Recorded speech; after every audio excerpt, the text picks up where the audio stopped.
Domino er et spil, hvor man skal læse et ord og finde et billede, der passer til. For eksempel her, sy. Så går man videre til næste brik, si.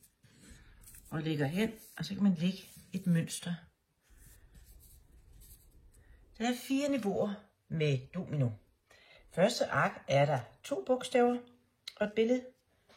Andet ark er der 3 bogstaver med lydrette ord, billede der passer til. Tredje ark er der 4 bogstaver, det vil sige 2-stavelsesord med 2 vokaler i hver ord, iglo, som man kan læse i stavelser, iglo. Og fjerde ark er der konsonantklynger med 2 konsonanter før vokal. Vær opmærksom på, når du skal klippe dominobrikkerne, at du kun klipper på de stiplede linjer, så ord og billede hænger sammen, som her, sy og is. Når man er færdig med at spille domino på gange, kan man vælge at klippe brikkerne helt over, så man kan lave vendespil. Og så skal man finde ord og billede, der passer sammen, is og isbilledet, fe og fe-billedet, og så klipper man den helt over. Men det kan man gøre, når man er færdig med at spille domino et par gange. Ål.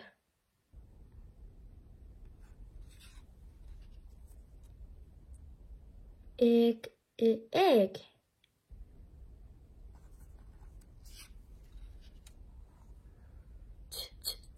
Tå.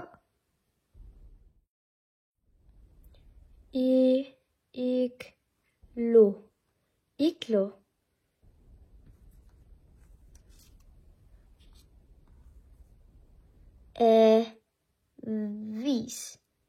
Avis.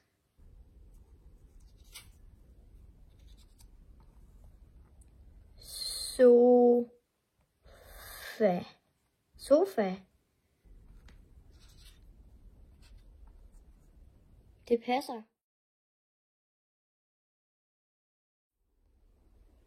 Nu skal du til at stave de ord, du lige har læst. Og det gør vi med den lille pusleplade og lydbilledealfabetet. Så hvis du ikke kan huske alle de nye konsonanter, så kan du lige vende den om.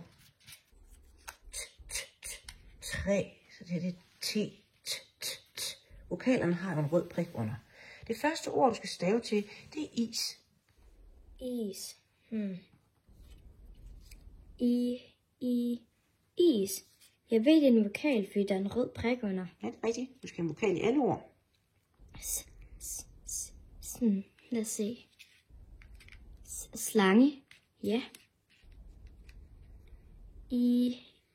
Is. Ja, det er korrekt. Så lægger du vokalen op igen. Og op på plads.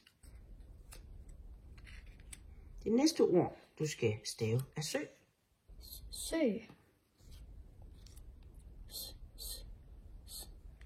Stor slange.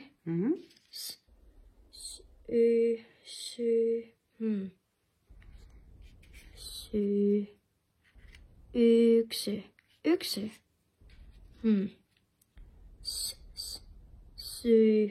Sø. Ja.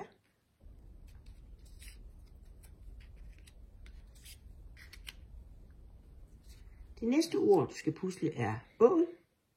Ål.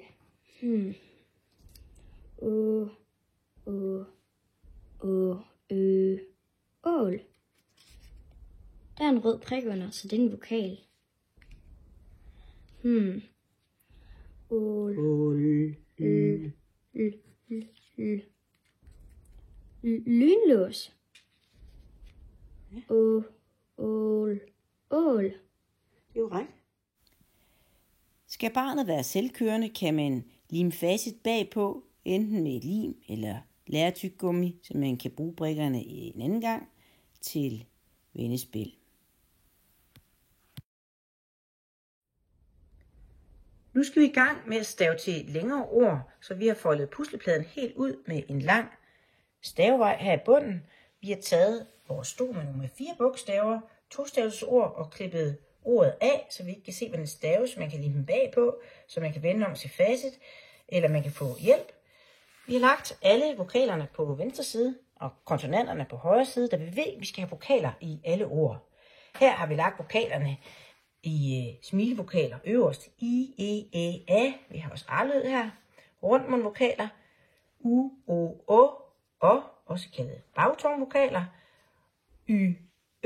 fortungevokaler, hvor tungen rører fortændens inderside. Der er kommet 2 nye brikker. Det er udlyd, for eksempel måne og måner, eller hopper, løber. Og vi har lagt konsonanterne herover. De sjældne bogstaver har vi lagt væk. Dem skal vi ikke bruge, for de bruger vi ikke så tit i det her spil. Så dem lægger vi lige væk. Kan du tage det første brik deroppe? Det er sofa. Kan du pusle til sofa? En sofa. Start med en konsonant. Slange. Ja, du kan lægge første stavelse her på den her side, så kan du lægge anden stavelse her. Så skal du have en vokal. Orm. Ja.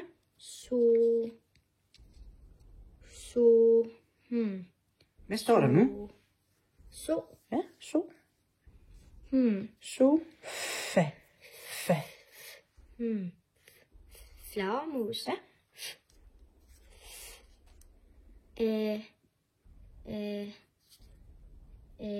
Abe. Prøv at læse ordet stavelser nu. Sofa. Ja, sofa. Det er korrekt. Så lægger du vokalerne op til vokalerne, konsonanterne op til konsonanterne.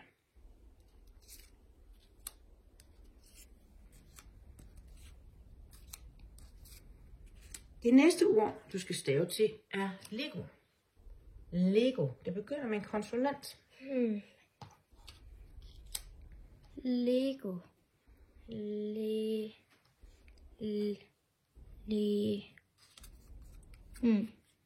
Lynlås. Ja. Elefant. Ja. Det var første stavelse. Hvad står der nu? Le. Ja.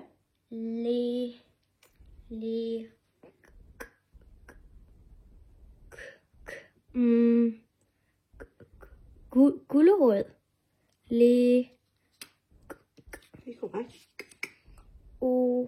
Orm. Lego. Det er korrekt. Der står Lego. Du lægger vokalerne op på vokalernes side, konsonanterne på konsonanternes side.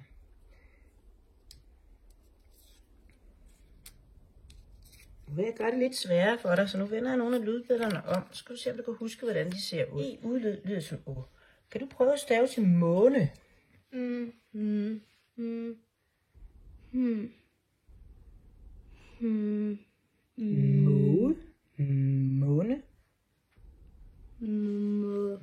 Måne. Måge. Ja. Måne. Første stavelse er må.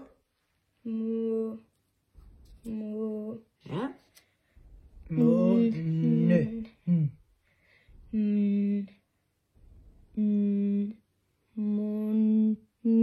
Nisse. Ja. Måne. Måne. Se, nu skal du ikke bruge ø-lyden. Nu skal du bruge den her. Den her brik, det er E, der lyder som ø. Måne. Prøv at se, om du kan glide i nogle ord med en finger under. Første stavelse, anden stavelse. Måne. Det er korrekt. Måne. Det er korrekt. Du lægger vokalerne op på vokalernes plads, og konsonanter op på konsonanternes plads.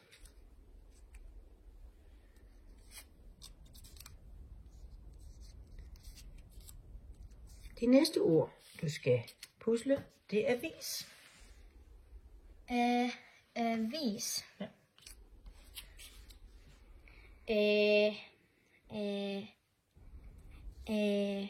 Ja. Vis. Så med klap til avis, hvad vil første stavelse så være? Vis. Ja, kommer anden stavelse. Avis. Så den kan vi ligge her. Avis. Avis. Ja. Hvad slutter den på? Ja. Har du første, det er nemlig rigtigt. Har du første stavelse her? Avis. Hvad hvis jeg siger til dig, at du skal skrive aviser? Kan du pusle til aviser? Avis. Å. Det er korrekt. Der har vi ER, der lyder som Å. Så hvis der er mere end en avis, så har du lige puslet til aviser. Viser. Ja, det er korrekt. Sådan kan man bruge puslepladen til at pusle længere ord. Man kan også lave sætninger på den lange glidebane. Med lydbilledealfabetet findes der 4 ekstra brikker, når vi kommer lidt længere hen i læseudviklingen. Her lærer vi, at E i udlyd lyder som Ø, som i måne eller løbe. ER lyder som Å i udlyd, løber. Vi har taget de 120 ord med, og jeg og blødt det. Nu skal vi prøve den store puslebane, hvor vi skal pusle nogle ord, som bliver til sætninger. Kan du finde på en sætning, hvor vi kan skrive, vi kan bruge ordene jeg for eksempel, eller du? Du er sød. Ja, prøv at se, om du kan pusle, du er sød. Du starter med en konsonant, så vi starter på højre side. Drage. Ja.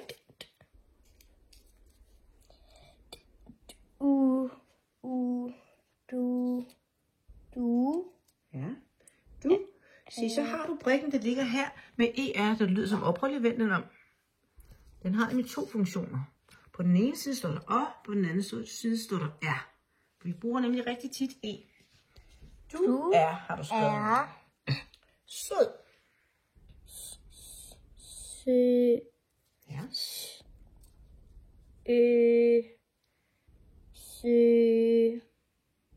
Ja. Den sidste lyd i sød er blødt det. Sød. Man rækker ligesom tungen ud, når man siger sød, ligesom i god og mod og sod. Så du skal bruge den her brik. Blødt det. Du er sød. Du er sød. Prøv at læse en sætning med fingeren under, hvor du glider ind i ordene. Du er sød. Flot. En sætning, den slutter med et punktum. En prik, man sætter efter en sætning, sådan har vi her. På den anden side har vi et spørgsmålstegn. Hvis vi skal lave det her om til et spørgsmål, kan vi så flytte nogle af ordene rundt.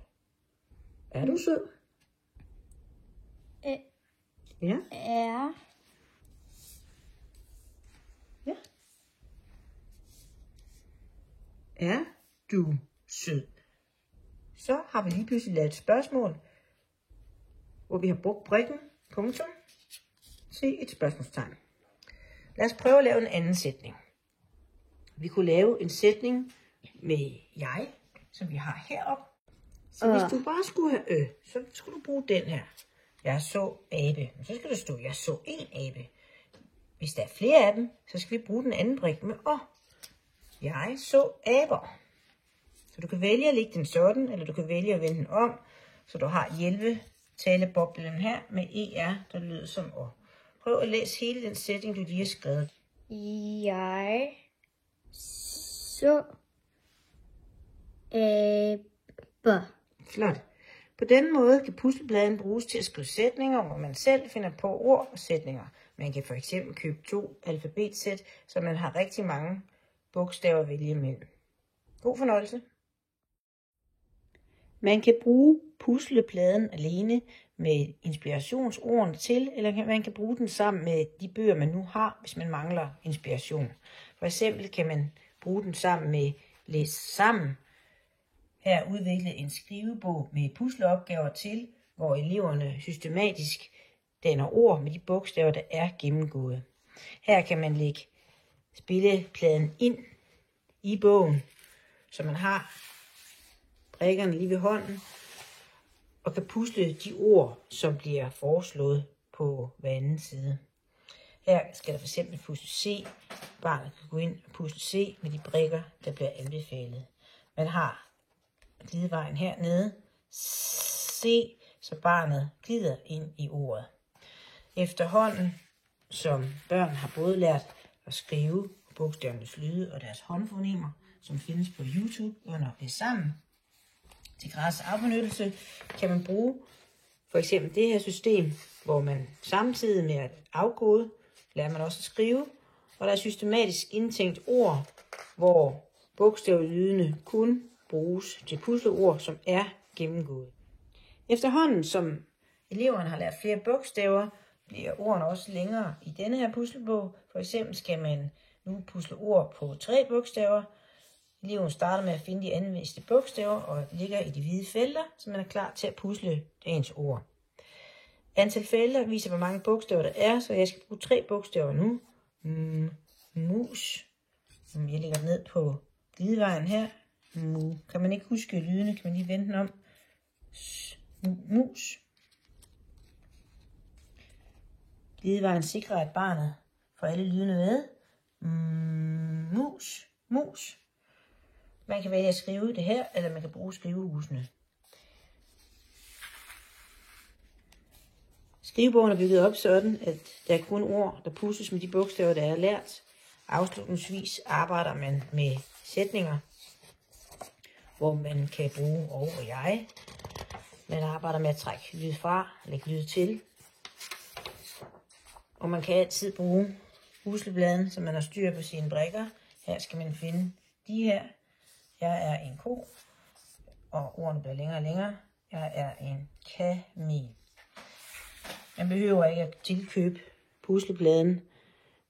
Det er en hjælp til børnene. Den købes på Time to Learns webshop. Der findes også en bog med integreret pusleplade fra Dansk Psykologisk Forlag. Se, jeg har skrevet sten. Sten? Hvem sagde sten? Jeg er en stengluk. Spillebrækker. Jeg elsker ting med S. Må jeg godt spise nogle af dine spillebrækker? Nej, men du kan få den her saks. Ja, jeg elsker ting med S.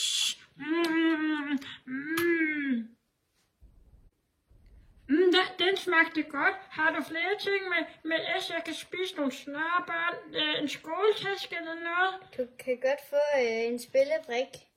Spørgsmålstegn, den var god. Hvis man vil have flere af mig, så kan man købe mig på Time to Learn webshop.